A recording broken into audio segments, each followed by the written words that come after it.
اس کے بعد بڑے بڑے بینک بنا کر بیٹھ گیا، house of Rothschilds, house of Goldsmiths, یہ عمران خان صاحب کے جو خسر جو تھے گولڈ سمتھ، یہ بینکرز، بڑی بڑی فیملیز۔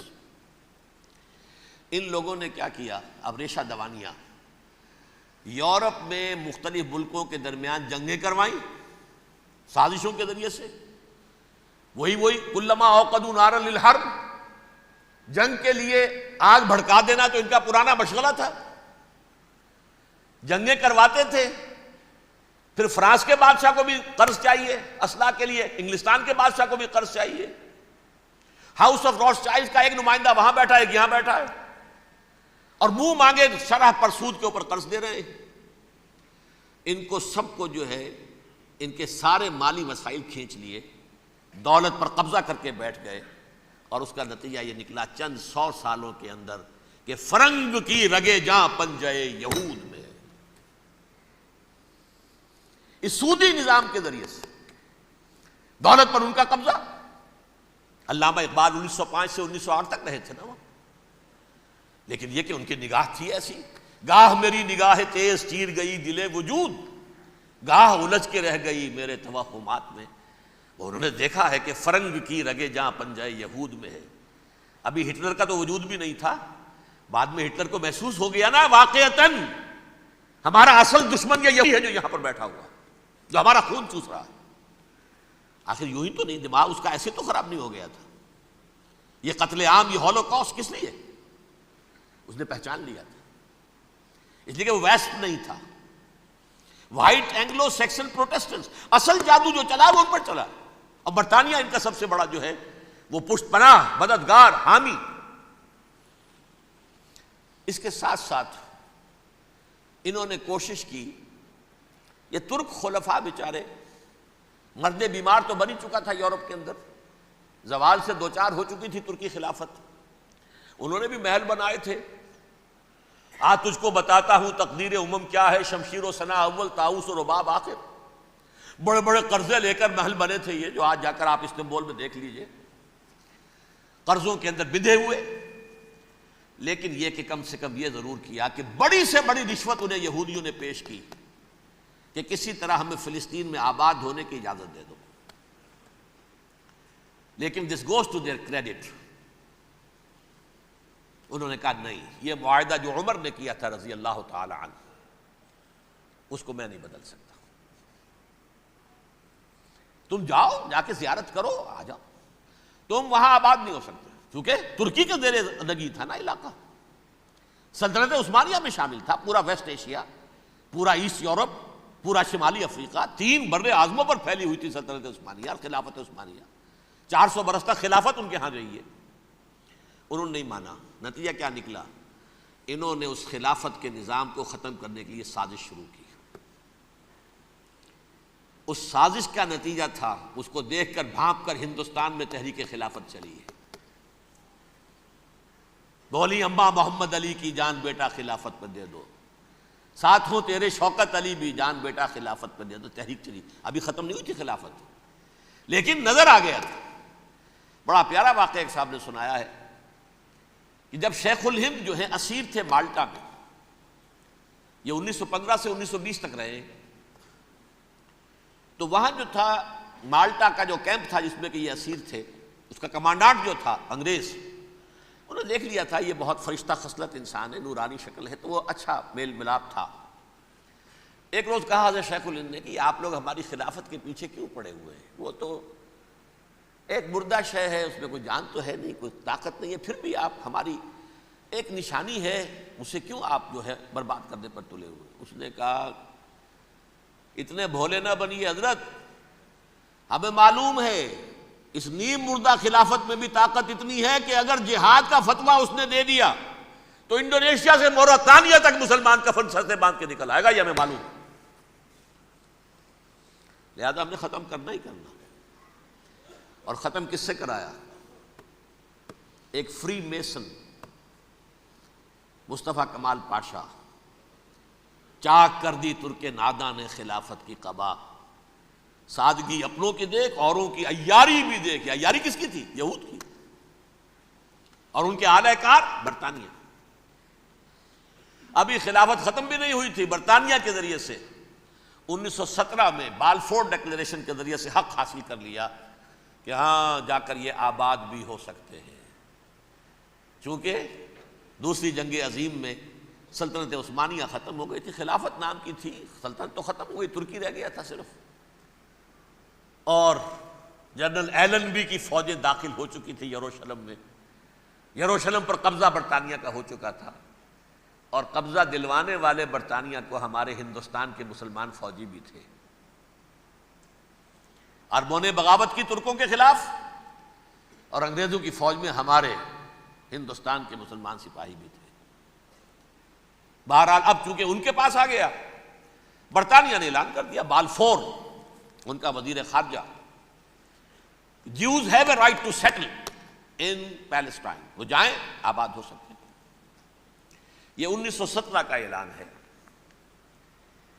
اس کے بعد جو کچھ انہوں نے طریقے برتے ہیں، اس میں دھن، دھوس، دھاندلی، دھوکہ، ہر چیز. مثلا دھن گئے، جناب یہ آپ مکان بیچیں گے؟ اچھا جی لے لیجئے. آپ کیا مانگتے ہیں؟ 10 لاکھ. میں 11 لاکھ دیتا ہوں، لیکن کل ہی نکل جائیں آپ. پیسے کی کمی تھی نہیں. پورا یورپ کا سرمایہ ان کے پاس، بینکرز کے پاس. زائنسٹ موومنٹ اصل میں بینکرز کی موومنٹ تھی. 1897 میں جمع ہو کر انہوں نے جو پروٹوکول بنائے تھے وہ کون تھے؟ سب کے سب بینکرز تھے. دولت کی کمی نہیں تھی. تم 10 کی بجائے 11 لو، نکل جاؤ. یہ کھیت بیچتے ہو کتنے کا؟ بھائی 12 کا. ہم 13 دیتے ہیں بھائی، جلدی سے نکل جاؤ. یہ بھی کیا، دھن کے ذریعے سے ڈسپلیس کیا، جہاں زور چلا نکال دیا. اور اس کے بعد پھر جب سن 48 میں اسرائیلی ریاست قائم ہو گئی، اب اسرائیلی جو ہے عدالتوں میں استغاثے دائر کرنے شروع. یہ فلاں مکان میرے پرانے پگڑ دادا سگڑ دادا کا تھا 2000 سال پہلے، اس کے اوپر یہ قبضہ کر کے بیٹھے ہوئے، یہ میرے پاس دستاویزات ہیں. اچھا ٹھیک ہے آپ نکل جائیں، یہ مکان ان کا ہے. اس طریقے سے انہوں نے بے دخل کیا فلسطینیوں کو، اور خود وہاں پر قدم جما کر مضبوطی سے بیٹھ گئے. یہ ہے کہ جو مغربی اقوام نے کیا ہے. اس میں سیکنڈ جو ہے رول پلے کیا ہے امریکہ نے. ویسٹ جو ہے اس کا نمبر 2 امریکہ تھا، اب نمبر 1 امریکہ ہے. اب برطانیہ کی کوئی حیثیت ہی اب نہیں ہے، لیکن سب سے بڑا وکیل جو ہے وہ وہی ہے اب بھی. لیکن ظاہر بات ہے کہ west white Anglo Saxon Protestants کا امام اس وقت جو ہے وہ برطانیہ، یو ایس اے. 1948 میں یہ قائم ہوا، اور یہاں پہ نوٹ کیجئے پاکستان 47 میں قائم ہوا ہے، اور تقریباً 9 مہینے ہیں درمیان میں. اگست 47 اور مئی یا جون 48. اس کا کیا مطلب ہے یہ میں بعد میں بتاؤں گا آپ کو. پہلی جنگ ہوئی 48 میں، عربوں نے بغاوت کی، اور عرب جیت رہے تھے. اچانک پتہ نہیں کیوں عربوں نے جنگ بند کر دی. یہ بالکل یوں سمجھیے کہ پیرلل واقعات ہیں. کشمیر میں ہم جیت رہے تھے، بھاگ کر نہرو پہنچ گیا یونائٹڈ نیشنز کے اندر، جنگ بند ہو گئی، ختم ہوا. ایسا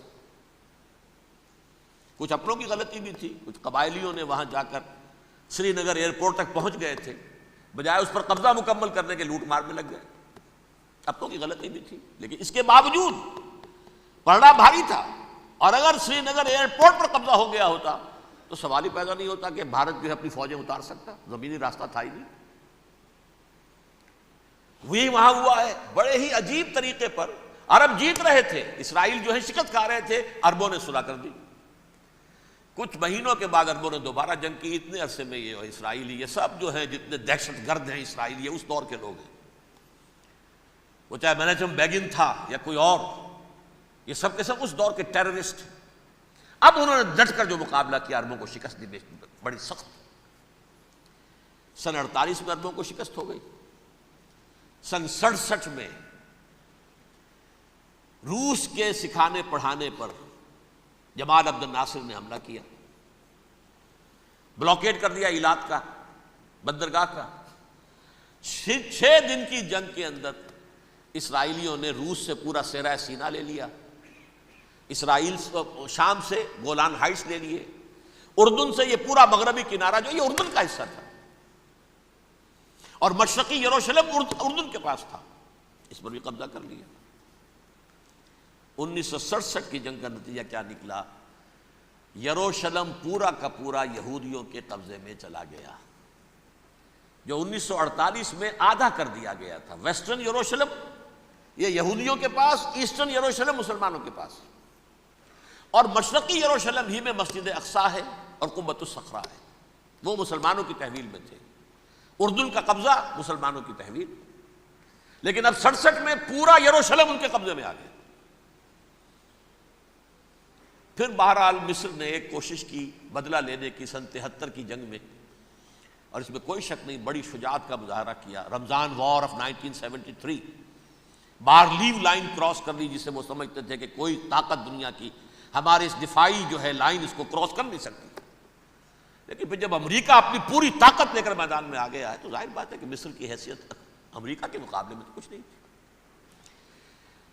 یہ ہے میں نے جو مختصر سی تاریخ آپ کے سامنے رکھ دی ہے۔ اب جو اصل مسئلہ ہے سمجھیے، سین کیا ہے، منظر کیا ہے۔ یہ پہلو وہ ہیں بہت سے کہ جو شاید بہت سے حضرات کی نگاہوں میں نہ ہوں، باقی تو یہ تاریخ کے واقعات ہیں، اکثر لوگوں کے علم میں ہوں گے۔ یہودیوں میں بھی ایک بڑی شدید اندرونی کشاکش ہے، جیسے ہم مسلمانوں میں کچھ مسلمان وہ ہیں جو نماز روزے کی پابندی کرتے ہیں، دین سے انہیں تعلق ہے، کچھ وہ ہیں جو نہ نماز نہ روزہ نہ کچھ، نام تو ان کے ہیں، محمد حسین ہے، غلام علی ہیں تو صحیح، سیکولر ذہن ہے، مادی پرستی ہے، کچھ نہیں ہے کہ نہیں؟ ایسا ہی ان کے ہاں بھی ہے۔ اصل یہودی جو ہے، عملی یہودی، اس کی شکل آپ نے اگر کبھی دیکھی ہو، اس کے سر کے اوپر اونچا ہیٹ ہوتا ہے کالا، ان کی زلفیں لمبی لمبی ہوتی ہیں، خاص طور پر یہ جو ہے گلپٹی کے بال، یہ قلمیں جو ہیں یہ تو لا کے چھلے بنا کر بڑا خوبصورت سا جو ہے وہ ہار بناتے ہیں، لمبا کالا کوٹ پہنا ہوتا ہے، لمبی داڑھی ہوتی ہے۔ یہی وجہ ہے کہ مسلمانوں میں بھی مصر میں جس کی لمبی داڑھی ہوتی تھی، اب کچھ حالات شاید بدل گئے، وہ سمجھتے تھے یہ یہودی ہے، یعنی لمبی داڑھی یہودی رکھتا تھا، مسلمان نہیں۔ مسلمان تو عرب صرف ٹوکن داڑھی رکھتے ہیں یا شیو کرتے ہیں، یا سعودیوں کی طرح صرف کوئی نشان چھوڑتے ہیں، اللہ اللہ خیر سے۔ لمبی داڑھی شعار جو ہے یہودیوں کا ہے۔ ایک انتہا پر تو یہ ہے، دوسری انتہا پر وہ ہیں جنہیں کسی شے سے غرض نہیں، شراب بھی پیتے ہیں، سب کچھ ہے، سور بھی کھاتے ہیں یہودی، بینکرز ہیں، بڑے بڑے سائنسدان ہیں، سب کچھ ہیں، وہ زیادہ تر جو ہیں سیکولر ذہن کے۔ کچھ بیچ بیچ میں بھی ہے، جیسے یہ ایریل شیرون ہے، ویسے شیوڈ ہے، داڑھی تو نہیں ہے اس کے، لیکن سر پہ وہ ضرور وہ جو ہے اس کی جو ٹوپی سی آپ کو رکھی نظر آ جائے گی۔ یہ ہے درمیانی یہودی ہونے کا نشان، کہ ایک شعار انہوں نے اپنا جو ہے برقرار رکھا ہوا، وہ ایک ٹوپی چپکی ہوئی سے ہوتی ہے، وہ ٹوپی کیا ہوتی ہے پتہ نہیں، کیسے چکی رہتی ہے مجھے نہیں معلوم۔ یہ جو کشمکش ہے اس میں، جو زیادہ رائٹسٹ اور لیفٹسٹ کی کہہ لیجیے، سیکولر اور مذہبی لوگوں کی کشمکش ہے، ان کے درمیان ایک کشاکش جو ہے اس کو سمجھ لیجیے کہ وہ کیا ہے۔ ایک چیز تو ان دونوں کے درمیان قدر مشترک ہے، پوری دنیا کی مالیات پر ہم تسلط کریں گے، قبضہ کریں گے، ڈومینیٹ کریں گے، لوگوں کو ہم بنا کر رکھ دیں گے حیوان، ملٹی نیشنل کمپنیاں ہوں گی، انہی کا راج ہوگا، انہی کی حکومتیں ہوں گی، انڈسٹری انہی کے ہاتھ میں ہوگی، لوگ یا مزدوروں کی حیثیت سے کام کریں گے، یا تھوڑے سے مینیجرز ان میں سے بھی ہم لے کر کچھ تنخواہیں ان کو بھی دے دیں گے، باقی سود کے ذریعے سے ملائی ہم کھینچتے رہیں گے، مکھن ہمارے پاس آتا رہے گا۔ ورلڈ ڈومینیشن، اکنامک ڈومینیشن، یہ تو دونوں کے نزدیک متفق علیہ ہے، سیکولر بھی چاہتے ہیں اور جو مذہبی یہودی وہ بھی چاہتے ہیں۔ اس کے بعد ایک اختلاف ہے، مذہبی یہودی یہ کہتا ہے ہمیں گریٹر اسرائیل بنانا ہے، اور گریٹر اسرائیل وہ سارے علاقے ہیں جو ان کی تاریخ میں اسرائیل سلطنت کا حصہ رہے ہیں۔ حضرت یوسف کے زمانے میں یہودی جا کر آباد ہوئے مصر میں، جو ڈیلٹا کا علاقہ ہے، زرخیز ترین علاقہ جو ہے، جوشن کا علاقہ، وہ کہتے ہیں وہ ہمارا ہے، کئی سو برس ہمارے ہیں۔ صحرائے سینا ہمارا ہے، اس میں کوہ طور ہے جس پہ حضرت موسیٰ کا ہم کلام ہوئے اللہ سے، تورات ملی، اس میں 40 برس تک ہم بھٹکتے پھرے ہیں۔ صحرائے تی ہے یہ، یتیہون فی الارض 40 سنہ۔ پھر فلسطین تو خیر ہماری جدی پشتی جائیداد ہے، جاگیر ہے۔ پھر یہ عرب جو ہے یہ بھی مدینے تک ہمارا ہے، مدینے سمیت ہمارے قبیلے وہاں تھے جہاں سے نکالا مسلمانوں نے، پورا عراق ہمارا ہے، پورا شام ہمارا ہے، اور ترکی کا بھی ایک علاقہ ہے ابتدائی مشرقی جنوبی، وہ بھی ہمارا ہے۔ یہ ہے گریٹر اسرائیل کا نقشہ، یہ ہم نے بنانا ہے۔ جبکہ جو سیکولر ذہن کے لوگ کہتے ہیں کیا کرو گے اس کو بنا کے، اس میں جو عرب ہیں وہ تم سے لڑتے رہیں گے، تم انہیں مارو گے وہ تمہیں ماریں گے، اگر تم 10 مارو گے تو ایک تو وہ بھی ماریں گے نا تمہارا، ٹھیک ہے، فائدہ کیا ہے؟ اس کی بجائے ہم یہ کرتے ہیں کہ عرب اور اسرائیل مل کر، کزنز ہیں نا آپس میں، آپ کو معلوم ہے بل کلنٹن نے یہ الفاظ کہے تھے جب اسحاق ریبن سے معانقہ کرایا تھا شاہ حسین مرحوم کا، تو کیا کہا؟ You are cousins. حضرت ابراہیم کے 2 بیٹوں سے نسل ہے نا، حضرت اسماعیل سے عرب ہے، وہ دور ہے، اور حضرت اسحاق سے یہ بنی اسرائیل ہے، کزنز ہے، یو آر کزنز۔ تو ہم کزنز مل کر ایک اکنامک یونٹ بناتے ہیں، جیسے ایشیا پیسیفک ایک یونٹ بن گیا ہے، آسیان ایک یونٹ بن گیا ہے، وغیرہ وغیرہ، پورا یورپ ایک یونٹ بن گیا ہے، ایک کرنسی بن گئی ہے۔ ہم اس پورے علاقے کو ایک اکنامک یونٹ بناتے ہیں، پیسہ عربوں کا ہوگا، ان کے پاس بہت دولت ہے، تیل ان کا ہوگا، بہت تیل ہے ان کے پاس، مزدور ان کے ہوں گے، بڑی تعداد ہے ان کی، مینجمنٹ ہماری ہوگی، ٹیکنیکل نو ہاؤ ہمارا ہوگا، سائنسدان ہم ہوں گے، ملائی ہم کھاتے رہیں گے، چھاچھ ان کو دیتے رہیں گے۔ تو ہمیں آم کھانے ہیں، پیڑ گننے کی کیا ضرورت ہے؟ خام خواہ ان کی دشمنی مول لیں، زیادہ دشمنی بڑھائیں، یہ اس چھوٹے سے اسرائیل کو تسلیم نہیں کرتے، ہم گریٹر اسرائیل کو کیسے تسلیم کر لیں گے؟ یہ لہذا اس خیال کو دل سے نکالو۔ یہ اختلاف ہو گیا نمبر 1، بہت بڑا اختلاف۔ لیکن نمبر 2، اس اختلاف میں اتفاق یہ پیدا کیا گیا، یہاں ایک بات ہم آپ کی مانتے ہیں، ہم کسی بھی پیس پروسیس میں جروشلم نہیں دیں گے ان کو، عربوں کو، یہ انڈیوائیڈڈ دارالخلافہ رہے گا اسرائیل کا۔ اور نمبر 2، مسجد اقصیٰ اور قبۃ الصخرہ کو گرا کر 3rd ٹیمپل بنائیں گے۔ یہ مذہبی یہودیوں کو اتنی رشوت اگر وہ نہ دیں تو وہ ان کے ساتھ کام کرنے کو تیار ہی نہیں ہے۔ سر یہ پورا پس منظر سمجھ لیجئے، اصل میں بٹوین دی لائنز سمجھے بغیر یہ خبریں جو آپ پڑھتے ہیں۔ ادھر امریکہ کا معاملہ کیا ہے؟ ایک طرف وہ پشت پناہ ہے، حمایتی ہے، پروٹیکٹر ہے، محافظ ہے اسرائیل کا، اسرائیل امریکہ ہی کی آؤٹ پوسٹ سمجھ لیجئے، اسی کی ایک ریاست سمجھ لیجئے، لیکن اس کے ساتھ ہی وہ اپنے جو دنیاوی عالمی مصلحتیں ہیں، اتنی بڑی قوم عرب کی جو ہے اسے بھی دشمن تو نہیں بنانا چاہتا، ان میں بھی ماڈریٹس کو چاہتا ہے کہ رہے ماڈریٹس، یہ جو ہماری جیب میں ہے، حسنی مبارک ہو، شاہ فہد ہو، جو ہماری جیب میں ہے، ورنہ یہ کہ وہاں پر اگر زیادہ ریڈیکل لوگ آ گئے تو ہمارا ویسے ہی بیڑا غرق ہوگا۔ لہذا وہ جبر کرتے رہے ان پر کہ صلح کرو کوئی نہ کوئی۔ یہ صلح کے لیے دباؤ امریکہ کا ہے، اسرائیل نہیں چاہتا صلح، دباؤ ہے امریکہ کا۔ اب میں آپ کو یاد دلاتا ہوں، خلیج کی جنگ ختم ہوئی، بش، یہ باپ اس کا جو اب ہے بش، اس کا بڑا بش جو ہے سینئر، اس کی پاپولیرٹی ریشو جو ہے 89% تھی اس وقت امریکہ کے اندر، اس نے اتنی بڑی جنگ فتح کی تھی اور چند امریکی مرے صرف، لیکن اس نے ایک موقف اختیار کیا یہود کے خلاف۔ $10 بلین منظور ہو چکے تھے، اسرائیل کو دیے جانے تھے نئے سیٹلمنٹس بنانے کے لیے اسرائیل میں۔ انہوں نے کہا یہ رقم میں ایشو نہیں کروں گا جب تک پیس پروسیس شروع نہیں کرتے۔ یہ دباؤ تھا جس کے آگے گھٹنے ٹیکنے پڑے $10 بلین کے لیے، لیکن اس کا بدلہ یہ چکایا کہ الیکشن میں ہرا دیا اسے، حالانکہ وہ ہیرو، فاتح، خلیج کی جنگ کا فاتح، 89% ریٹنگ، الیکشن میں 0، دباؤ تھا۔ اسی طرح بل کلنٹن کا دباؤ رہا، کسی طرح صلح کرو، کسی طرح صلح کرو، کسی طرح صلح کرو، اور اس معاملے میں میں یہ تسلیم کرتا ہوں، اس معاملے میں اس نے واقعتاً ایڑی چوٹی کا دور لگایا، اور یہ بھی تسلیم کرتا ہوں کہ اس کے دباؤ میں آ کر ایہود باراک جہاں تک چلا گیا تھا، اب کوئی نہیں جا سکتا، وہ آفر نہیں دے مل سکتی اب دوبارہ فلسطینیوں کو۔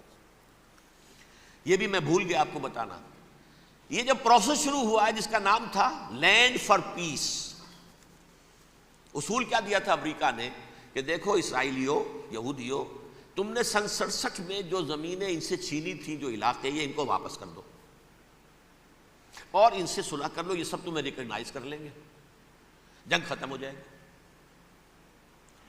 صحرائے سینا دے دو، مصر تم سے صلح کر لے گا، وہ ہو گیا، انور سادات نے صلح کر لی، ریکگنائز کر لیا، صحرائے سینا واپس آ گیا۔ عربوں نے اسے اپنی فولڈ سے نکال دیا، عرب لیگ سے نکال دیا۔ شام بھی تیار رہا ہے لیکن پورا گولان ہائٹ مانگتا ہے وہ۔ ابھی جو پچھلے دنوں کلنٹن کے آخری دور میں گفتگو ہوئی تھی، اس نے کہا جتنا تم نے ہم سے علاقہ چھینا تھا سارا واپس کرو تو ہم کر لیں گے ریکگنائز۔ اس میں سے کچھ ایسا اسٹریٹجک امپورٹنس کا علاقہ ہے وہ یہودی کسی طور پر دینے کو تیار نہیں، لہذا صلح نہیں ہو سکی۔ شرق اردن سے جو علاقہ لیا تھا وہ ٹھیک ہے، وہ رکھو، اس کے اندر فلسطینی ریاست بنا دو، یہ علاقہ جو ہے فلسطینیوں کی میجورٹی ہے اس میں، تو اس کو فلسطینی ریاست بنا لو، ایک ریاست ودن ریاست ہو جائے گی، اسرائیل ریاست، فلسطینی ریاست۔ یہ ہیں 3 مین پوائنٹس۔ چوتھی بات پہ آ کر روک دیتے تھے کہ یہ پھر بعد میں سوچیں گے یروشلم کا مستقبل کیا ہوگا، یہ موسٹ سینسٹیو ایشو جو ہے یہ بعد میں سوچیں گے۔ اب جب یہ پیس ٹاک شروع ہوئے تو یاد ہے اسحاق ریبین تھا، اسے کس نے قتل کیا؟ یہودی نوجوان نے۔ یہ تم کیسے دے رہے ہو زمینیں؟ ہمیں تو اور لینی ہے، تم نے صحرائے سینا واپس کر دیا، ہمیں تو جشن کا پورا علاقہ لینا ہے، مصر کا سارا فرٹائل ایریا جو ہے وہ لینا ہے اس سے، تم گولان ہائٹس دے رہے ہو، ہمیں پورا شام لینا ہے، لہذا تم کیسے کر رہے ہو؟ لینڈ فار پیس، پیس اور نو پیس، نو لینڈ، زمین ہم واپس نہیں کریں گے، ہمیں تو اور لینی ہے۔ کس نے قتل کیا؟ یہودی نے، فلسطینی نے تو قتل نہیں کیا۔ احود باراک کی بات میں آپ کو بتا رہا ہوں، یہ یہاں تک چلا گیا تھا کہ اسرائیلی ریاست بھی ہم فلسطینی ریاست بھی مان لیں گے، یروشلم بھی، مشرقی یروشلم دے دیں گے، تمہارا اقتدار ہوگا اس پر۔ البتہ یہ جو احاطہ ہے جس میں جنوب میں مسجد اقصیٰ ہے اور ذرا شمال کی طرف ہے قبۃ الصخرہ، قبۃ الصخرہ آپ جانتے ہیں، جب بھی ٹیلی ویژن پر یروشلم سے کوئی خبر آ رہی ہوتی ہے تو پیچھے وہ بڑا سا مینار، وہ گنبد نظر آتا ہے سنہرا، یہ وہ جگہ ہے چٹان، ٹیمپل ماؤنٹ۔ یہ پہاڑی تھی پہلے، جیسے کوہ صفا، کوہ مروہ اب کیا رہ گئی ہیں، کبھی پہاڑیاں تھی۔ یہ کوہ صفا کے اوپر چڑھ کر حضور نے نعرہ لگایا تھا ما صباحا، اب کیا ہے وہ کوہ صفا بیچارہ، وہ تو ایک چھوٹی سی علامت ہے، کوئی پہاڑیاں سے دکھائی دیتی ہے، اس کے اوپر بھی گنبد ہے۔ اسی طرح ٹیمپل ماؤنٹ ہے وہ جہاں پر کہ ہیکل سلیمانی تھا، اور وہ گرا دیا تھا رومیوں نے، مسلمانوں نے تو نہیں گرایا، لیکن پھر حضور کو معراج وہاں سے ہوا تو عبد الملک بن مروان نے وہاں پر یہ بہت بڑا گنبد بنا دیا، یہ قبۃ الصخرہ ہے۔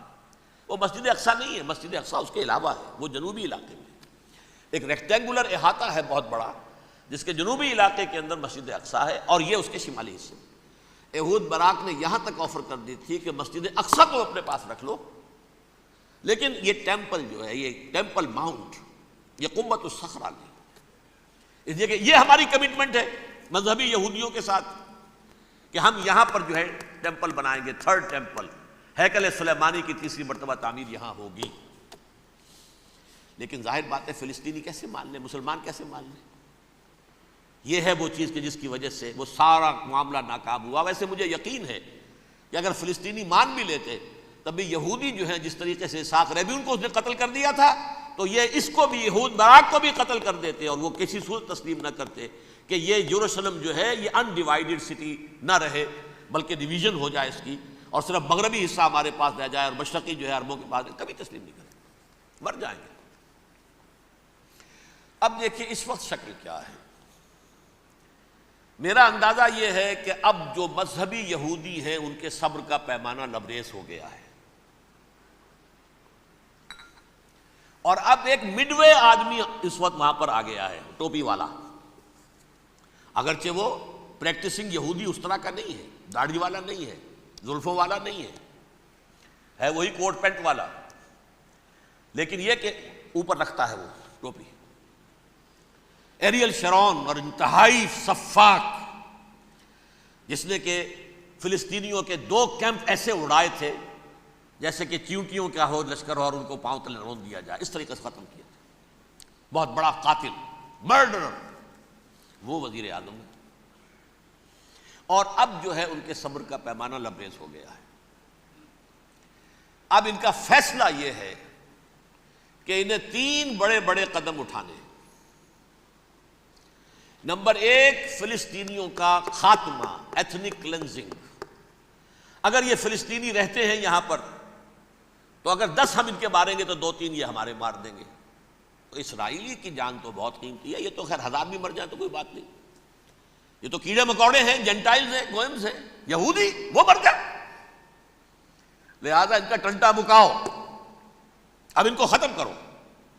وہ اشتہار شاید آپ کے نظروں سے گزرا ہوگا جس میں میں نے یہ الفاظ لکھے ہیں کہ بوسنیا کی ایتھنک کلینزنگ جو ہے ماند پڑ جائے گی، اور جو کچھ ایتھنک کلینزنگ ہوئی تھی 500 برس قبل ہسپانیہ میں، اس کا نقشہ آپ دیکھیں گے دنیا میں۔ اس وقت کیا ہوا تھا؟ عربوں کو، مسلمانوں کو یا جلا دو، قتل کر دو، یا جہازوں میں ان کو ڈمپ کر ہوئے اور لے جا کر شمالی افریقہ کے ساحل کے اوپر اتار دو اور ڈمپ کر دو۔ ایک بچہ بھی نہیں رہنے دیا تھا ہسپانیہ میں۔ 1492 میں سقوط غرناطہ ہوا ہے، اور اس کے بعد 10 سال کے اندر اندر ایک ایک بچہ مسلمانوں کا ختم کر دیا۔ یہ ہے فیصلہ ان کا۔ اب بہت بڑا قدم وہ اٹھانے پر مجبور ہے۔ کب تک آپ رہیں گے؟ ہمارے لوگ مارتے ہیں، 16 نوجوان ہمارے مار دیے، لیکن آج گھر تھا اس میں ایک چلا گیا فلسطینی، بم اپنے جسم سے باندھ کر وہاں اڑا دیا، خود بھی اڑ گیا، 16 ان کے نوجوان اڑ گئے۔ لہذا یہ چیز ان کے لیے ناقابل برداشت ہے، ان کے صبر کا پیمانہ اب لبریز ہو رہا ہے۔ نمبر 2، انہیں بہرحال اب یہ کرنا ہے کہ مسجد اقصیٰ کو گرائیں، قبۃ الصخرہ کو گرائیں اور ٹیمپل بنائیں۔ یہ انتفاضہ جو اب شروع ہوا 1 سال پہلے سے، یہ شیرون نے دورہ کیا تھا، مسجد اقصیٰ میں گیا تھا، اور اس نے 3rd ٹیمپل کی تعمیر کے لیے ایک پتھر جو ہے بنیاد کا پتھر رکھنے کا ارادہ ظاہر کیا تھا، جس پر فلسطینی نوجوان اٹھے، وہ اینٹیں لے کر، روڑے لے کر، اور اس وقت سے یہ سلسلہ چل رہا ہے۔ کتنے مارے جا چکے ہیں فلسطینی، لیکن کچھ نہ کچھ یہودی بھی مرے، اسرائیلی بھی مرے، اور جیسا کہ میں نے عرض کیا اب ان کے صبر کا پیمانہ لبریز ہو گیا۔ انف از انف، اب ہم اس معاملے کو ایک دفعہ جو ہے فائنلی ختم کر دیں اور اب بنائیں گے۔ لہٰذا اب جو ہے کئی ٹن وزن کے وہ جو پتھر تیار ہو کر آگے رکھ دیے گئے ہیں کہ یہاں یہ بنیاد پڑنی ہے، اس کے اندر یہ پتھر لگے۔ بلکہ ایک لطیفہ بھی مجھے یاد آیا ہے، یہ کوئی 30 سال پرانی بات ہے۔ اس قبۃ الصخرہ کی مرمت ہوئی تھی، تو اس کے اوپر جو یہ سونے کی پتری چڑھی ہوئی ہے، یہ شاہ حسین اردن والے جو ہے، ظاہر بات ہے تھا بھی انہی کے تسلط میں، یہ انہی کی تولیت میں تھا سن 67 سے پہلے، اس زمانے کی بات میں کر رہا ہوں۔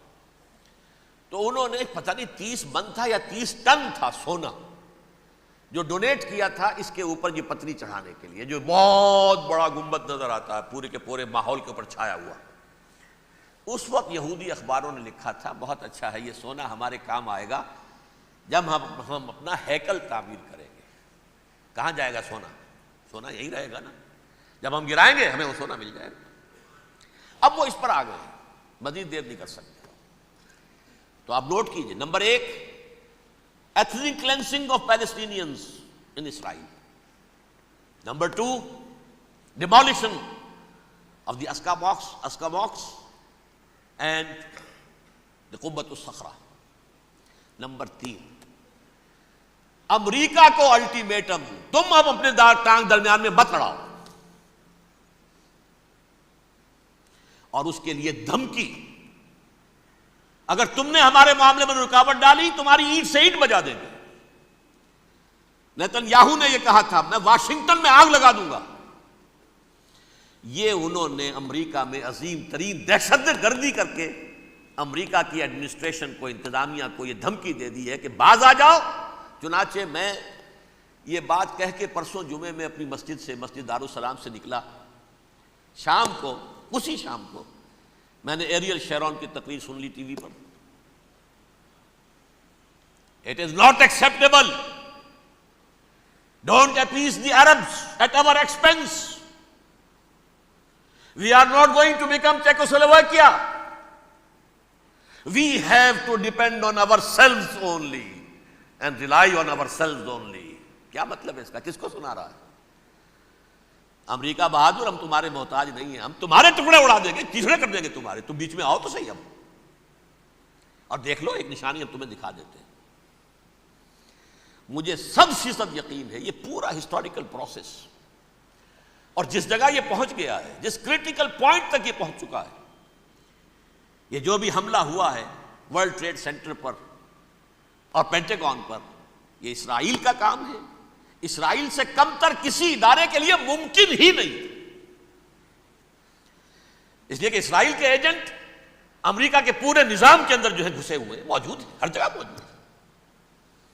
جیسے سرطان کا پھوڑا ہوتا ہے پورے جسم میں وہ اپنی جڑیں جما لیتا ہے، ایسا ہے پوری ایڈمنسٹریشن، پوری اکانومی، تمام ذرائع ابلاغ، پرنٹڈ میٹر ہو یا یہ کہ الیکٹرانک میڈیا، سب ان کے قبضے میں، ڈیفنس کا سارا معاملہ ان کے قبضے میں ہے۔ کوئی اور طاقت یہ کر ہی نہیں سکتی۔ امریکہ، اس کے سیکیورٹی کے معاملات تہ در تہ، دائرہ اندر دائرہ، اس دائرے تک 100 میل تک کوئی جہاز آ جائے گا اگر کہیں جو کہ ان آئیڈینٹیفائی ہو تو یہ ہو جائے گا، کوئی اس سے آگے آگے تو یہ ہو جائے گا، اس سے آگے، اور وہ آ رہا ہے، چلا آ رہا ہے، پینٹاگون پر آ گیا ہے، اور 1 گھنٹے بعد آیا ہے۔ پہلی سٹرائک جو ہوئی ہے ورلڈ ٹریڈ سینٹر، اس کے 1 گھنٹے کے بعد پینٹاگون پر آ گیا۔ پینٹاگون وہ تو یوں سمجھیے ان کی مملکت کا حساس ترین دفاع کا مرکز، اور اس کا 1/3 حصہ جلا کے راکھ کر دیا انہوں نے۔ یہ دھمکی دی ہے، لیکن اس سے ان کے پیش نظر مقاصد کیا تھے؟ 3۔ اس دہشت گردی کے 3 مقاصد۔ فوراً اس کا رخ موڑ دینا اسامہ اور اس کی القاعدہ کی طرف۔ امریکہ غصے میں لال بھبوکا ہو کر فوراً اقدام کرے، اور ایک طرف تو اسامہ اور ان کے ساتھ طالبان کا ٹنٹا مکا دے، اور دوسری طرف چونکہ پاکستان الائی ہے اور پاکستان کے عوام جو ہیں وہ طالبان کے ہمدرد ہیں، وہ اگر اٹھے تو ان کا بھی بیڑا گرک کرتے، ایک تیر سے 2 شکار تو ادھر ہو جائیں، جو مستقبل میں انہیں خطرہ ہے۔ 1967 کی جنگ کے بعد جبکہ انہوں نے فتح کا جشن منایا تھا یہودیوں نے، تو انہوں نے پیرس میں جو ایک جشن منایا ہے، وہاں بن گوریون کی تقریر یہ تھی، ہمیں کسی عرب ملک سے کوئی خطرہ نہیں، کوئی اندیشہ نہیں، ہمیں اندیشہ اگر ہے تو صرف پاکستان سے۔ یہ ہے وہ بات جو میں نے کہی تھی۔ نکتہ کیا ہے؟ یہ سائملٹینیسلی کیوں وجود میں آئے ہیں یہ 2 ملک؟ مشیت ایس ڈی میں پاکستان کا رول یہ ہے۔ حدیث میں آتا ہے ما انزل اللہ من دائن الا انزل لہ دوان، اللہ نے کوئی بیماری ایسی نہیں اتاری جس کا کہ توڑ اور دوا پیدا نہ کی ہو۔ اسرائیل کا توڑ پہلے پیدا کیا، جیسے بچے کی ولادت بعد میں ہوتی ہے، ماں کی چھاتیوں میں دودھ پہلے پیدا ہو جاتا ہے، یہ اللہ کی فطرت ہے، اللہ کا طریقہ ہے۔ خطرہ انہیں ہے تو ہم سے ہے اگر کوئی خطر مجھ کو تو اس امت سے ہے، اس کی خاکستر میں ہے اب تک شرار آرزو۔ یہاں کے عوام، حکومت تو ٹھیک ہے ہماری جیب میں آ گئی، عوام کے اندر ہے، یہ بھڑک سکتی ہے چنگاری۔ یہی وجہ ہے بار بار ان کا کہ ہم زیادہ دباؤ نہیں ڈالنا چاہتے پاکستان پر، ہمارا بہت بڑا الائی ہے، ہم بہت پیسے بھی دے دیں گے، یہ بھی کر دیں گے، وہ بھی کر دیں گے، لیکن ہم زیادہ دباؤ نہیں ڈالنا چاہتے، ڈی اسٹیبلائز نہ ہو جائے، یہاں کے عوام کہیں کھڑے نہ ہو جائے۔ لہذا حملہ یہاں سے نہیں، وہ ازبکستان سے کرانے کی باتیں ہو رہی ہیں۔ اندر خانے پوری سپورٹ ہے، لیکن یہ کم سے کم ظاہر نہیں ہونے دیں گے کہ کیا کچھ ہو رہا ہے، تاکہ یہاں کے عوام کے اندر وہ چنگاری جو ہے اس بارود کے اندر پڑ گئی تو یہ شاید ڈی اسٹیبلائز ہو جائے۔ لیکن ڈی اسٹیبلائز ہونے میں جہاں اس کا خطرہ ہے کہ پرویز مشرف کی حکومت ختم ہو جائے، وہاں اس کا بھی خطرہ ہے کہ پاکستان ختم ہو جائے۔ ڈی اسٹیبلائز ہونے کا مطلب کیا ہے؟ بھارت کو واک اوور دے سکتے، جاؤ اب گھس جاؤ، تم پولیس ایکشن کرو، یہاں اب امن نہیں رہا ہے، ہم امن قائم کرنے آ جائیں، یا یونائٹڈ نیشنز کی فوجی KFOR آ جائے یہاں پر امن قائم کرنے کے لیے، اور ہماری جو ایٹمی صلاحیت ہے وہ تو ویسے ہی برباد ہو جائے۔ ایک چیز تو ان کے پیش نظر یہ تھی، اس میں تو اللہ تعالیٰ نے کچھ تھوڑی سی عافیت پیدا کر دی ہے۔ ان کا خیال تھا کہ غصے میں آگ بھبوکا ہو کر امریکہ جو ہے بھوکے شیر کی طرح ٹوٹ پڑے گا بس، لیکن وہاں وہ اپنے باپ کی طرح کولیشن بنانے کی فکر ہو گئی اسے، کولیشن بنتے بنتے تو وقت لگتا ہے، بستی بسنا کھیل نہیں، بستے بستے بستی ہے، دل کا اجڑنا سہل صحیح، بسنا سہل نہیں ظالم، بستی بسنا کھیل نہیں، بستے بستے بستی۔ کولیشن بناتے بناتے نیٹو بھی پھدکنے لگا تھا کہ ہمارے پاس انہوں نے کچھ ثبوت دیے ہی نہیں ابھی تک، کوئی کسی نے کچھ اور کہا، سعودی عرب نے بھی کہہ دیا ہمارے اڈوں سے آپ جہاز اڑا کر حملہ نہیں کریں گے وغیرہ وغیرہ۔ اس چکر میں ایک تو وقت نکل گیا، اور دوسرے فوراً ہی ان پر آیا ہو گیا یہ تو ہمارے ساتھ کیا ہی اسرائیل نے ہے۔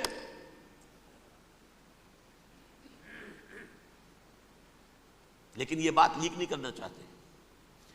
میں نے خود سنا اور بھی بہت لوگوں سے کہا کہ یہ باقاعدہ اسٹیٹ ڈپارٹمنٹ کی طرف سے ٹی وی پر، سی این این پر، بی بی سی پر یہ اعلان آیا کہ یہ جو انویسٹیگیشنز ہو رہی ہیں اس حادثے کی تحقیقات کی، اس کی معلومات لیک کیوں ہو رہی ہیں، لیک نہیں ہونی چاہیے۔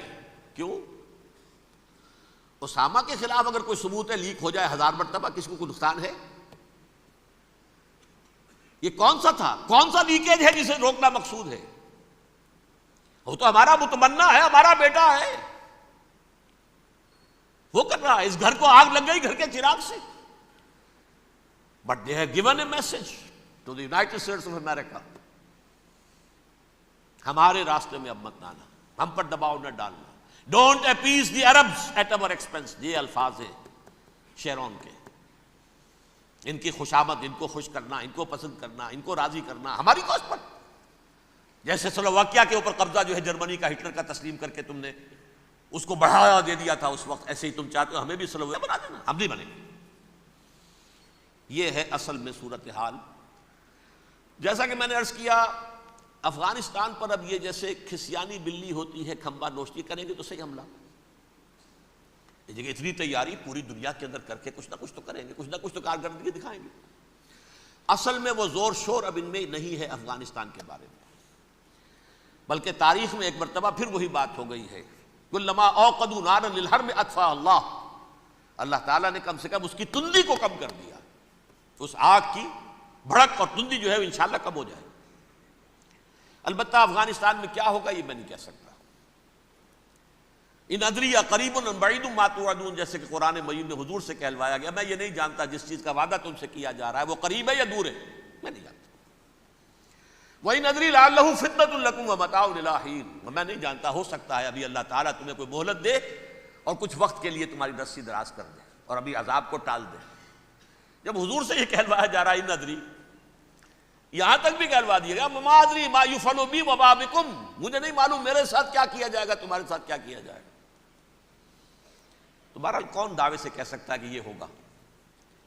تباہی بھی آ سکتی ہے، کوئی بڑا سیٹ بیک بھی آ سکتا ہے، اپس اینڈ ڈاؤنز ہوتے ہیں۔ احیاء اسلام کا پروسیس چل رہا ہے، لیکن احیاء پروسیس میں حضور کے زمانے میں بھی غزوہ بدر میں ایک دفعہ گراف جو ہے چلا گیا تھا آسمان پر، تو غزوہ احد میں وہ بہت نیچے بھی تو آ گیا تھا، مسلمانوں کے حوصلے پست بھی ہو گئے تھے نا۔ وَلَا تَهِنُوا وَلَا تَحْزَنُوا وَأَنْتُمُ الْأَعْلَوْنَ إِن كُنتُم مُؤْمِنِينَ، یہ تشفی دینی پڑی تھی نا، گھبراؤ نہیں، ڈرو نہیں۔ إِن يَمْسَسْكُمْ قَرْحٌ فَقَدْ مَسَّ الْقَوْمَ قَرْحٌ مِثْلُهُ، اگر تمہیں کوئی چرکا لگا ہے تو تمہارے دشمنوں کو اس سے بڑا چرکا لگ چکا 1 سال پہلے، انہوں تو ہمت نہیں چھوڑی، 1 سال کے بعد دوبارہ ہو گئے حملہ آور تم پر، تم کیوں دل چھوڑتے ہو؟ تو کوئی سیٹ بیک آ سکتا، اور یہ بھی ہو سکتا ہے، اور اللہ کرے کہ ہو جائے، کوئی واقعہ فیل بھی پیدا ہو سکتا ہے دوبارہ۔ اللہ تعالیٰ چڑیوں کے ذریعے سے اور ان کی چونچوں اور ان کے پنجوں کی کنکریوں کے ذریعے سے ہاتھی والوں کو برباد کر سکتا ہے۔ الم تر کیف فعل ربک باصحاب الفیل الم یجعل کیدہم فی تضلیل وارسل علیہم طیرا ابابیل ترمیہم بحجارۃ من سجیل فجعلہم کعصف مأکول، کھایا ہوا بھوسا جگالی کر کے جب نکلتا ہے جیسے ہوتے ہیں، ایسا پورا لشکر کر دیا گیا۔ اللہ تعالیٰ کر سکتا ہے، کوئی مشکل نہیں، هو علی کل شیء قدیر، اسے ہر شے کی قدرت حاصل ہے۔ لیکن اصل بات جو ہے میں آپ کو بتانا چاہتا ہوں، یہ ہے سائیڈ ایشو، اصل ایشو ہے فلسطین کا جو شروع ہونے والا ہے، بھٹی دہکے گی وہاں۔ ظاہر بات ہے کہ اگر کوئی بہت بڑا اقدام ہو جاتا ہے فلسطینیوں کے خلاف، اور اگر واقعتاً مسجد اقصیٰ اور قبۃ الصخرہ گرا دیے جاتے ہیں، جو طوفان اٹھے گا عالم عرب میں، یہ حسنی مبارک ہوں یا شاہ خالد ہوں یا کوئی اور ہو، یہ نہیں روک سکتے اس طوفان کو. نوجوان خون اٹھے گا، غیرت اور جو بھی حمیت ہے. مسلمان ان پڑھ سے ان پڑھ اور بالکل بے دین، وہ بھی مسجد کی حرمت پر کٹ مرنے کو تیار ہو جاتا ہے. مسجد تو بنا دی شب بھر میں ایمان کی حرارت والوں نے، من اپنا پرانا پاپی ہے، برسوں میں نماز ہی بن نہ سکا. وہ چاہے کانپور کی مسجد سے مسلمانوں نے جانے دی ہے، چاہے وہ شہید گنج کی مسجد تھی مسلمانوں نے جانے دی ہے، چاہے نماز نہ پڑھتے ہو. لیکن یہ جو حرمت اور یہ جو حمیت اور یہ غیرت ہے، اس سے جو طوفان اٹھے گا یہ ہوگا اس ملحمۃ العظمیٰ، اس کی طرف پیش رفت ہو رہی. کتاب الملاحم سے احادیث کے حوالے سے کہ جن جنگوں کا حوالہ دیا حضور نے، پیشن گوئی کی ہے، اس کا نقطہ آغاز تھا خلیج کی جنگ. صدام حسین نے اسے کہا تھا یہ مدر آف وارز ہے، ام المحارب، یہ ایک جنگ نہیں ہے. اس کا نقشہ بھی حدیث میں موجود تھی، پیشن گوئی موجود تھی، اس وقت بھی ہم نے شائع کی تھی. لیکن اس میں جو جنگ اب ہونے والی وہ الملحمۃ العظمیٰ. ملحمہ کسے کہتے ہیں؟ لحم گوشت کو کہتے ہیں، اور قصائی کی دکان کو عربی میں ملحم کہتے ہیں، جہاں گوشت کے ٹکڑے کیے جاتے ہیں. آج کل مشینوں سے ہوتے ہیں، اب جو ہے وہ ہاتھ سے چھریوں سے نہیں ہوتے، لیکن ٹکڑے ہو رہے ہوتے ہیں، جسموں کے چیتھڑے اڑ رہے ہوتے ہیں. ملحمہ، یہی لفظ استعمال کیا تھا حضرت سعد ابن عبادہ نے رضی اللہ تعالی عنہ یوم فتح مکہ. ان کے دل میں تھا کہ اب ہم انتقام لیں گے ان عربوں سے، ان قریش سے. الیوم یوم الملحمہ، الیوم یوم الملحمہ، یہ کہتے ہوئے جا رہے تھے. ایک خاص کیفیت، آج ہے گوشت کے ٹکڑے اڑانے کا دن. حضور سے کہا کسی نے جا کر کے ساتھ تو یہ کہہ رہے ہیں الیوم یوم الملحمہ، الیوم یوم الملحمہ. حضور نے فرمایا نہیں، ان سے کہو جا کر الیوم یوم المرحمہ، الیوم یوم المرحمہ، آج رحمت کا دن ہے، آج تو میں ان سب کو معاف کروں گا. لا تثریب علیکم اليوم، میں تم سے وہی بات کہہ رہا ہوں جو میرے بھائی یوسف نے کہی تھی اپنے بھائیوں سے. اذهبوا فانتم الطلقاء، جاؤ تم سب کے سب آزاد. وہ ملحمہ ہے جس کو کہ حضور نے حضرت معاذ بن جبل رضی اللہ تعالیٰ عنہ کی روایت ہے، اس میں سے جو ابو داؤد میں روایت آئی ہے اس میں الملحمۃ العظمیٰ، عظمیٰ مؤنث ہے اعظم کا. آپ کہتے ہیں جنگ عظیم اول، جنگ عظیم دوم. عظیم کا باپ ہو گیا اعظم، سب سے بڑا، اور اس کا مؤنث ہے سب سے بڑی، عظمیٰ. الملحمۃ العظمیٰ، سب سے بڑی لڑائی. میرے نزدیک یہ وار کے معنی میں نہیں ہے، بیٹل کے معنی میں. انگریزی میں یہ دو لفظ علیحدہ ہیں، وار، بیٹل. وار سالوں کو محیط ہوتی ہے، بیٹل کسی ایک خاص جگہ پر جو لڑائی ہوتی ہے اس کو کہتے ہیں. حضور کے اور قریش کے درمیان 6 سالہ وار تھی، جنگ تھی. لیکن battles, battle of Uhud, battle of Badr, یہ بیٹلز تھی، لڑائیاں تھیں. تو عظیم ترین جنگ شاید اس اعتبار سے نہ ہو جیسے کہ ورلڈ وار 1 اور ورلڈ وار 2، یعنی اس کی وسعت کا اتنا معاملہ نہیں اور طوالت کا نہیں. لیکن جو لڑائی جو ہے بیٹل ہونی ہے، جس کو کہ یہ لوگ، یا چونکہ میں نے کہا تھا شروع میں کہ سرما ہے میری آنکھ کا خاک حجاز و ہول قدس. نیو ٹیسٹمنٹ کی آخری کتاب ہے the book of Revelation, Revelation of Saint John. اس میں آرمگڈون کہا گیا ہے اسے. ہر مجدون، یہ عبرانی لفظ ہے، ہر کہتے ہیں اونچی جگہ کو، سطح مرتفع. مجدون میگیڈو، میگیڈو ایک وادی ہے، مرتفع، وادی مرتفع.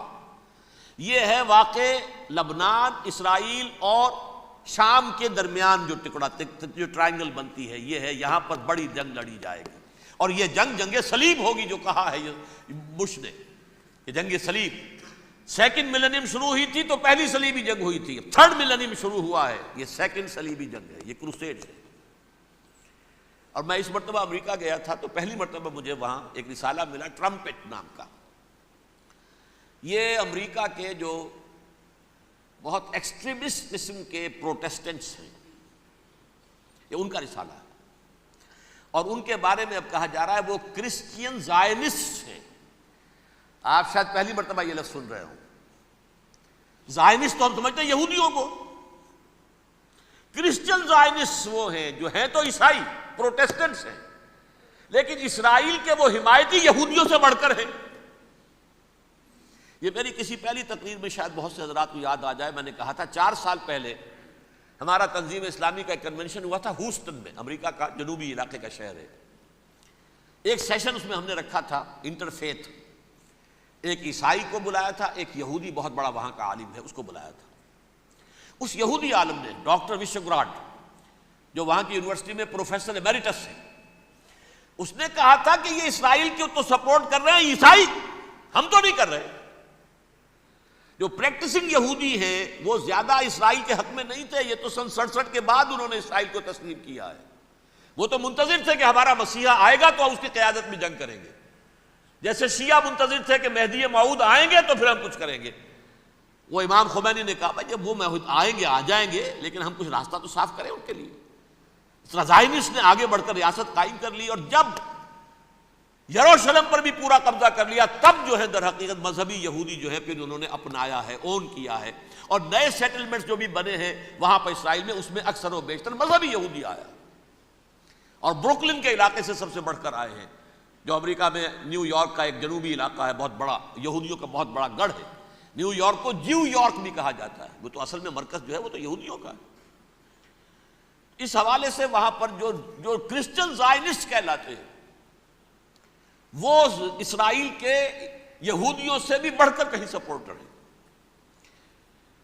بہرحال اس دوسری صلیبی جنگ کا معاملہ، جو میں کہہ رہا تھا ٹرمپٹ نامی رسالہ، اس کا ایک مضمون ہے دی لاسٹ کروسیڈ۔ اب یہ آخری کروسیڈ ہے جو شروع ہونے والا ہے۔ میں تو حیران ہوں کس قدر کھل کے وہ باتیں کرتے ہیں۔ رومن کیتھولکس کو وہ کہتے ہیں کہ یہ شیطان ہے، یہ پوپ شیطان ہے، یہ یورپ کو اس نے جمع کیا ہے کرسچینٹی کی بنیاد پر، اور اس میں زیادہ تر کیتھولکس ہیں۔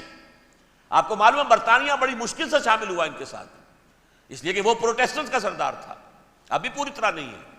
یورپ جو ہے وہ رومن امپائر دوبارہ یہ کھڑی کر رہا ہے، اور در حقیقت یہ جو ہے یہودیوں سے بھی چھیننا چاہتے ہیں اسرائیل کو اور فلسطین کو، اور مسلمانوں سے بھی، اور یہ وہی کروسیڈ جو تھے اربن ثانی کے، اس کی تیاری کر رہے ہیں تاکہ وہاں پر عیسائی حکومت قائم ہو جائے، کیتھولکس کی، پوپ کی حکومت قائم ہو جائے، جیسے ایسٹ تیمور میں کر دی ہے۔ ایسٹ تیمور میں کون سی حکومت بنی ہے؟ رومن کیتھولک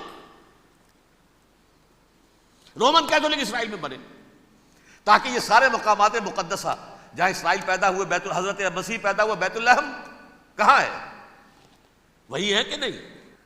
جہاں سے ریزریکشن ہوا ان کے خیال میں وہ کہاں ہے؟ وہیں پر ہے کہ نہیں؟ بڑے بڑے گرجے ان کے وہی ہیں۔ تو اس اعتبار سے ان کا کہنا یہ ہے یہ لاسٹ کروسیڈ کی تیاری ہو رہی ہے، یہ کیفور، اور ان کا کہنا یہ ہے کہ یہ پوری طاقت نیٹو کی جو ہے، یہ پہلے جرمنی سے لائی گئی بوسنیا، انہوں نے خود وہاں جنگ کروائی، انہوں نے خود وہاں پر ایتھنک کلینسنگ کروائی، پھر خود مصالحت کے لیے آ گئے، پھر کوسوو میں انہوں نے خود آگ بھڑکائی۔ یہ میں نہیں کہہ رہا، یہ وہ ٹرمپٹ رسالہ امریکہ سے چھپنے والا پروٹیسٹنٹس کا رسالہ ہے جو یہ کہہ رہا ہے۔ پھر انہوں نے کوسوو کے اندر کروایا، اور پھر وہ وہاں پر پیس فورس کی حیثیت سے آ گئے۔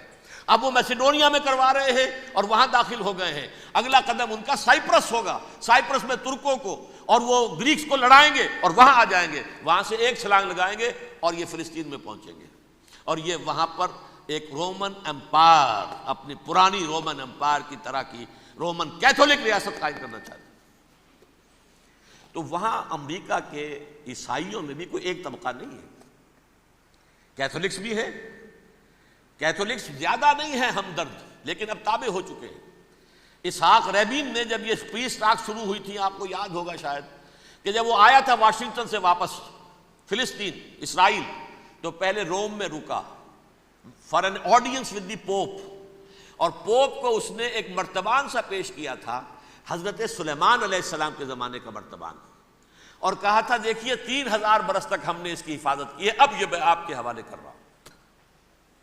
اس کے بعد سے پوپ جو ہے بالکل رام ہو گیا، اور وہ عیسائیوں کے ساتھ اور یہودیوں کے ساتھ ان کا پورا معاہدہ ہو۔ اب پورا عیسائی ورلڈ جو ہے بعثت مجموعی یہودیوں کے شکنجے میں ہے۔ البتہ ان کے اندر بھی جھگڑے ہیں، جو وہاں پر وائٹ کرسچن ملیشیاز ہیں وہ ایکسٹریمسٹ ہیں کیتھولکس، ان کے نزدیک دشمن نمبر 1 یہودی، دشمن نمبر 2 مسلمان، دشمن نمبر 3 جو یورپ میں کالے ہیں، ایفرو امریکن، چاہے وہ عیسائی ہو گئے ہوں، کوئی بھی ہوں، یہ 3 دشمن ہیں جن سے انہوں نے کلینز کرنا ہے، صاف کرنا ہے ان کے خیال کے مطابق امریکہ کی سوسائٹی کو۔ اولاً یہود، پھر مسلمان، اور پھر یہ جو کالے ہیں. لیکن دوسری طرف پروٹیسٹنٹس کے اندر ایکسٹریمسٹ وہ ہیں جنہیں کہا جا رہا ہے یہ کرسچین زائنسٹ ہیں، یہ اسرائیل سے بڑھ کر سپورٹرز ہیں. بہرحال یہ اب جنگ ہوگی، اس کا نتیجہ کیا نکلے گا یہ تو اللہ ہی جانتا ہے. اب میں آخری بات کی طرف آ رہا ہوں. آخری نتیجہ تو جو بھی کچھ اپس اینڈ ڈاؤنز آئیں گے، تلک الایام نداولھا بین الناس، آخری نتیجہ ڈراپ سین وہ یہ ہوگا کہ اللہ کے دین کا بول بالا ہوگا اور پوری دنیا پر محمد کے لائے ہوئے دین صلی اللہ علیہ وسلم کی حکومت قائم ہوگی. وہ گویا قیامت کی تمہید ہوگی، اس کے بعد بس قیامت آئے گی. کیونکہ مقصد کائنات، تخلیق کائنات پورا ہو جائے گا. پوری مخلوقات کے اندر مقصد تخلیق، کلائمیکس آف کریشن محمد الرسول اللہ صلی اللہ علیہ وسلم. دین کی تکمیل محمد الرسول اللہ صلی اللہ علیہ وسلم. اور اس خلافت عرضی کے لیے جو حضرت آدم کو خلافت دی گئی تھی، جب اس میں وہ خلافت پوری دنیا پر قائم ہو جائے گی، اس کا مقصد پورا ہو جائے گا. And that will be the beginning of the end. اس کے بعد قیامت ہے.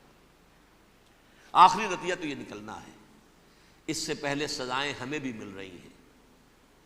اور یہاں میں کانٹے کی بات جو چھوڑ گیا تھا اس کو بیان کر دوں. اللہ نے اس مغضوب علیہم قوم کو، اس ملعون قوم کو کیوں اب تک چھوٹ دیے رکھی؟ میں بتا چکا ہوں یہ بڑے عذاب کے مستحق ہو چکے تھے حضرت عیسیٰ علیہ السلام کے زمانے میں. چھوٹ دی ہے ابھی تک ہے، بلکہ ایک مرتبہ ابھارا ہے. 1900 برس کے بعد ابھرے ہیں یہ. بالفور ڈیکلریشن 1917، سن 70 عیسوی کے بعد، تقریباً 1900 برس، 1850 برس تو ہے ہی کم سے کم. پھر creation of Israel 1948، 1967 extension of Israel, یروشلم پر قبضہ. یہ سارا جو ہے کیوں ہے؟ اللہ تعالیٰ اس خیر امت محمد صلی اللہ علیہ وسلم، اس کے بہترین حصے کو سزا ان ملعونوں کے ہاتھوں دے رہا ہے. کیوں؟ جو جرم انہوں نے کیا تھا وہی ہم نے کیا. انہوں نے اللہ کی کتاب کو پیٹھ کے پیچھے پھینکا. نبذ فریق من الذین اوتوا الکتاب کتاب اللہ وراء ظہورہم. ہم نے اپنی پیٹھوں کے پیچھے پھینکا کہ نہیں؟ کولونیل رول سے آزاد ہوئے، کہیں اسلامی قانون نافذ کیا، کہیں اسلامی نظام قائم کیا. تو جو جرم ان کا تھا وہی ہمارا ہے. اور ہم خیر امت ہیں، اور ہمارے میں سے خیر ترین عرب ہیں. ان پر اللہ کا فضل، ان کی مادری زبان میں اللہ کی کتاب موجود ہے. پھر انہوں نے اللہ کے دین کو پیٹھ دکھائی. جو ملک آزاد ہوا کولونیل رول سے، یا اس نے قبلہ کر لیا اپنا ماسکو کی طرف یا کر لیا واشنگٹن کی طرف. کسی نے مکے کو قبلہ بنایا. یہ بدترین سزا ہے. ویل للعرب من شر قد اقترب. اور ترمذی شریف میں تو یہاں تک روایت ہے، من اقتراب الساعۃ ہلاک العرب. قیامت کے قرب کی ایک نشانی یہ بھی ہوگی کہ عرب ہلاک ہو جائیں گے. ایک حدیث میں الفاظ آتے ہیں کہ حضور نے جب کہا یہ ہوگا یہ ہوگا یہ ہوگا، یہ بربادی آئے گی، تو کسی زوجہ محترمہ نام میں بھول رہا ہوں، انہوں نے پوچھا کہ عرب اس دن کہاں ہوں گے؟ فرمایا العرب یومئذ قلیل، بہت کم ہوں گے. آخری خاتمہ ہونا ہے یہود کا حضرت مسیح علیہ السلام کے ہاتھوں. وہ عذاب جو 2000 برس تک ان سے ٹلا رہا وہ آئے گا، اور ان کے رسول ہی کے ہاتھوں آئے گا. لیکن اس سے پہلے مسلمانوں پر یہ عذاب آ رہا ہے، ہولوکاسٹ کے درجے کا عذاب آ رہا ہے. البتہ ہم پاکستانی اس میں یوں سمجھ لیجئے کہ وہ تو خبریں موجود ہیں احادیث میں، وہاں تو جو ہونا ہے. اتنے انسان مریں گے، اتنے انسان مریں گے کہ ایک پرندہ جو ہے اڑتا چلا جائے گا، وہ نہیں چاہے گا کہ نیچے اترے تو کسی لاش پر اترے. اسے جگہ نہیں ملے گی زمین خالی کر کہیں اتر سکے، تھک ہار کر گرے گا، مرے گا تو بھی لاش کے اوپر گرے گا۔ یہ الفاظ ہے حضور صلی اللہ علیہ وسلم، الملحمۃ العظمی الملحمۃ الکبریٰ، یہ لاسٹ کروسیڈ۔ ٹرمپٹ اخبار نے، میں اس کا فوٹو اسٹیٹ بھی کبھی آپ کو دکھا دوں، ویسے میرے ساتھ ہے وہ رسالہ ٹرمپٹ، دی لاسٹ کروسیڈ، اس کی تیاری ہو رہی ہے۔ وہ الملحمۃ العظمی اور الملحمۃ الکبریٰ جو ہے وہ آنے والی ہے۔ ابن ماجہ میں کبریٰ کہا ہے، اکبر کا مؤنث کبریٰ، ملحمہ کبریٰ سب سے بڑی جنگ، اور ملحمہ عظمی سب سے عظیم جنگ، یہ ہوگی اور بہت جلد ہوگی۔ اب آخری بات یہ عرض کر رہا ہوں، کریں کیا؟ کچھ کریں بھی کہ نہیں؟ پہلا کام تو یہ ہے کہ اصل زندگی آخرت کی زندگی ہے۔ دنیا میں تباہی بربادی آ بھی جائے، آخرت بچ جائے، پہلا کام یہ ہے کہ ہر شخص توبہ کرے، لیکن توبہ توبۃ نصوح، توبہ کی تسبیح نہیں، آیہ کریمہ کا ختم نہیں، لاکھ مرتبہ لا الہ الا انت سبحانک انی کنت، اس سے کچھ نہیں ہوتا۔ توبہ یہ ہے اپنی معاش کے اندر جھانکیے، اپنی معاشرت میں جھانکیے، جہاں جہاں اسلام کے خلاف کچھ نظر آئے پھینک دیجئے، نکال کر کاٹ دیجئے، بے پردگی ہے نکالیے، آپ کی کمائی میں کوئی حرام کا عنصر ہے ختم کیجئے، توبہ کیجئے، ابھی کیجئے، عملی توبہ۔ فرائض کی ادائیگی میں کوتاہی ہو رہی ہے، ابھی شروع کیجئے۔ اللہ کے دین کے غلبے کے لیے جد و جہد، ان صلاتی و نسکی و محیای و مماتی للہ رب العالمین لا شریک لہ وبذالک امرت وانا اول المسلمین، بڑی ہے آگے۔ اگر میرے اور آپ کے کیے کچھ نہ ہوا تب بھی کم سے کم میری اور آپ کی آخرت تو بچ جائے گی، عاقبت تو بن جائے گی۔ اخروی عذاب، سب سے بڑا عذاب، دائمی عذاب، اس سے ہم بچ جائیں۔ دوسرا کام ہے اجتماعی توبہ۔ اجتماعی توبہ کیسے ہوگی؟ یہ سلطنت خدا داد پاکستان جو اللہ نے عطا کی تھی، اس میں اسلام کا نظام قائم اور اسلام کی شریعت نافذ کی جائے، اس کے لیے جد و جہد تن من دھن کے ساتھ لگ جانا، منظم جماعت بنا کر، اول تو تمام جماعتیں ایک متحدہ محاذ بنائیں اور آ جائیں میدان کے اندر۔ وہ صرف طالبان کی حمایت نہیں، اس ملک میں اللہ کے دین کو قائم کرنے کے لیے مثبت مقصد سامنے رکھے۔ بہرحال اس کے لیے کوششیں تو جتنی بھی ہو سکتی ہیں ہو رہی ہیں۔ میں کتنے عرصے سے یہ کہہ رہا ہوں، کاش کہ یہ دینی جماعتیں ساری کی ساری یہ پاور پالیٹکس سے پسپائی اختیار کر کے اور ایک مطالباتی تحریک، ایک مظاہراتی تحریک، ایک pressure movement, pressure group, resistance movement, دین کو نافذ کرو، حرام کی حرمت کو نافذ کرو، قائم کرو دین کو، اس کے لیے میدان میں آ جائے۔ ویسے میرا ایک مضمون چھپا تھا، شاید آپ نے بھی دیکھا ہو، کہ یہ اس جو بھی ہوا ہے حادثہ اور جو اب افغانستان پر ہونے والا ہے، اس کی وجہ سے جو بہت بڑا شر تھا اس میں سے خیر نکل آیا ہے۔ ہمارے ملک میں پولرائزیشن ہو رہی ہے بالعموم، سیکولر ذہن ایک طرف، مذہبی ذہن ایک طرف۔ نمبر 3، یہ نوٹ کر لیجئے، پاکستان کی ایک ڈیسٹنی ہے، ایک تقدیر ہے، ایک تقدیر مبرم ہے۔ جیسے کبھی علامہ اقبال نے کہا تھا 1930 میں، ہندوستان کے شمال مغرب میں ایک آزاد مسلمان ریاست کا قائم ہونا ڈیسٹنی ہے، تقدیر مبرم ہے، اٹل ہے، ہو کر رہے گا۔ 17 سال پہلے ایک شخص کہہ رہا ہے، گاہ میری نگاہ تیز چیر گئی دل وجود۔ اسی طرح میں کہہ رہا ہوں پاکستان کی ڈیسٹنی ہے، آخری مارکا جو ہونا ہے کفر اور اسلام کے مابین، اس میں پاکستان کو کروشل رول پلے کرنا ہے۔ دنیا کو ہے پھر مارکا دین، روح و بدن پیش، تہذیب نے پھر اپنے درندوں کو ابھارا۔ میرے اس ہینڈ بل میں آپ نے دیکھ لیا ہوگا تہذیب کا لفظ اقبال نے کیسا استعمال کیا ہے۔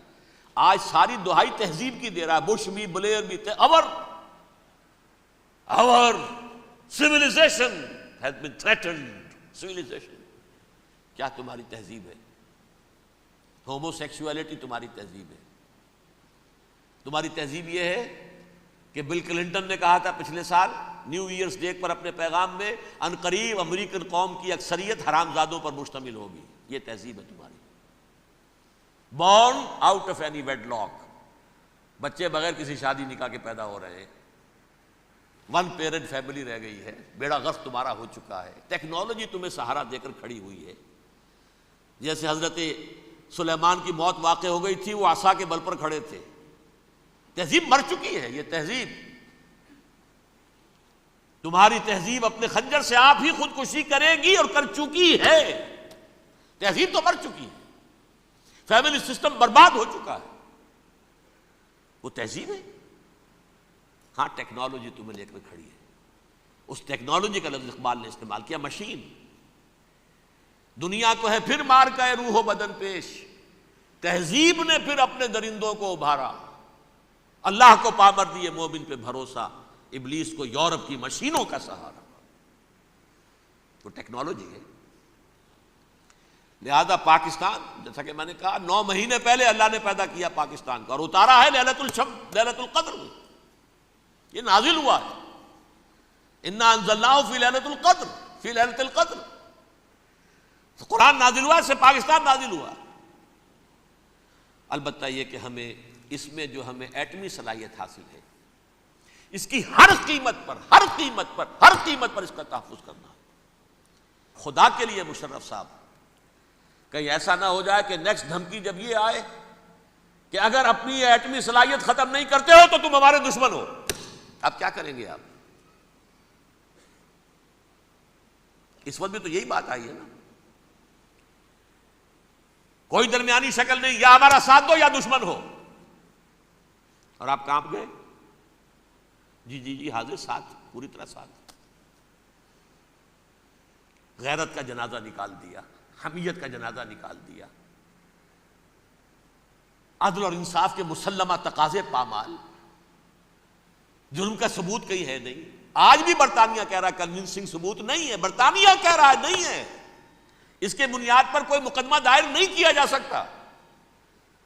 اور پرویز مشرف صاحب کو پتہ نہیں کیا دکھایا ہے انہوں نے کہ وہ تو واقعتاً جو ہے قابل اطمینان ہے. ایسا ہی قابل اطمینان مواد دنیا میں شائع کیوں نہیں کر دیتے؟ طالبان تو خود کہہ چکے ہیں بہت پہلے کہ ہمارے سامنے پیش کرو، ہم مقدمہ چلائیں گے. بلکہ یہاں بھی کہہ رہے تھے حوالے بھی کر دیں گے. لیکن سب ثبوت تو لاؤ ہمارے سامنے. یہ تو وہ اسرائیل کی سازش، اور ان پر یہ آیا ہے اب. لیکن آخری جنگ جو ہے الملحمۃ العظمیٰ، وہ مڈل ایسٹ ہی میں ہوگی. وہ وہی ہوگی. ہرمگیڈون، آرمگیڈون، وہ وہی ہونی ہے. اور بڑی عظیم جنگ ہونی ہے. لیکن پاکستان کو اس میں رول پلے کرنا ہے. حضور نے فرمایا ایک مشرقی ملک سے فوجیں جائیں گی جو حضرت مہدی کی حکومت قائم کریں گی عرب میں، اور خراسان سے سیاہ علم لے کر فوجیں نکلیں گی جو حضرت مسیح کے ساتھ کھڑی ہوں گی اور یروشلم واپس لیں گی. یروشلم پہلے کھویا عربوں نے، 1099 عیسوی میں کھویا، اور 1187 میں 88 برس بعد عرب نہیں واپس لے سکے، کردوں نے لیا، صلاح الدین ایوبی نے لیا. اب 1967 میں پھر عربوں نے کھویا. واپس نہیں لے سکتے عرب. واپس لیں گے خراسان سے چلنے والے جھنڈے. افغانستان اس کا ہارٹ ہے، ہارٹ آف خراسان. حضور کے زمانے میں جو ملک بڑا خراسان تھا، اس کا دل یہ ہے. پاکستان کا بھی ایک حصہ اس کا حصہ ہے، مالاکنڈ ڈویژن، یہ اس خراسان کا حصہ ہے. ایران کا بھی ایک علاقہ اس کا حصہ ہے، خراسان کے نام سے صوبہ ہے ایک شمال مشرقی کونے پر، وہ بھی اس کا حصہ ہے. اور یہ جو ریاستیں ہیں، جو ٹرک ریاستیں جو آزاد، یہ بھی اس کا حصہ تھے. یہ ایک ملک تھا خراسان عظیم، خراسان بزرگ کہتے ہیں ایرانی اس کو، the greater Khorasan of the days of the prophet صلی اللہ علیہ وسلم. اور اس کے ہارٹ میں، اسی لیے اسامہ نے کہا تھا کہ میں تو اب آ کر خراسان میں بیٹھ گیا ہوں. یاد ہوگا یہ بیان، اللہ نے مجھے خراسان میں پہنچا دیا. اسی حدیث کی طرف حوالہ دیا تھا. بہرحال اس کی حفاظت ہمیں کسی بھی اپنی جان سے بڑھ کر کرنی ہے. پاکستان داؤ پر لگ جاتا تو لگ جائے، بچانے والا اللہ ہے. لیکن یہ کہ کم سے کم ہماری جو ایٹمی صلاحیت ہے، جو امانت ہے ہمارے پاس پوری امت مسلمہ کی، اس کو کوئی گزر نہیں پہنچنے دے گی. اور نمبر 4، جو مدد بھی آپ کر سکیں اس وقت اپنے افغان بھائیوں کی، اپنا اظہار رائے کرے پاکستان کی حکومت کے موقف کے خلاف، ڈٹ کر کرے۔ سرکاری سطح پر انہوں نے ریلیز نکال دی ہے، آپ عوامی سطح پر آئیں، میدان میں آئیں، اظہار تو کریں، بولیں تو صحیح، گونگے تو نہ بن کر بیٹھ رہے۔ گونگے بن کر بیٹھے رہیں گے تو آپ شریک ہوں گے حکومت کے ان تمام کاموں کے اندر، آپ کی شمولیت سمجھی جائے گی، ابیٹمنٹ ہوگی آپ کی۔ آئیں تاکہ اپنا اختلاف ظاہر کریں، لاؤڈلی کریں، جو آئے آئے، ہر کے بعد آباد۔ بس اسی پر میں اپنی گفتگو کا ایک اختتام کر رہا ہوں۔ اقول قولی ھذا واستغفر اللہ لی ولکم ولسائر المسلمین والمسلمات۔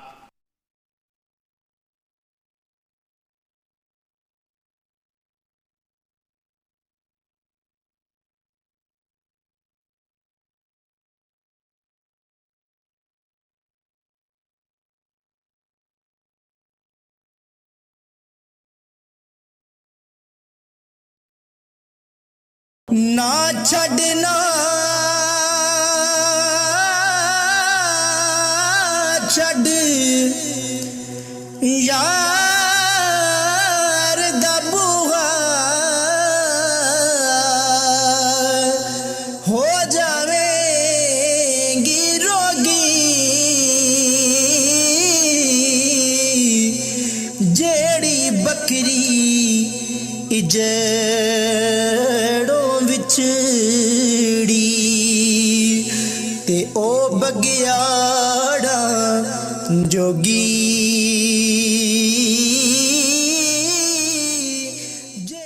پہلا رب نو یار دا شوق ہویا،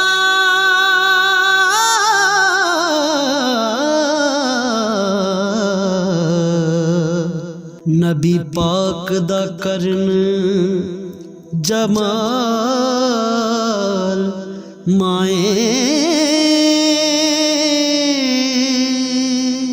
آیا وحی لے کے ہویا ترت حاضر،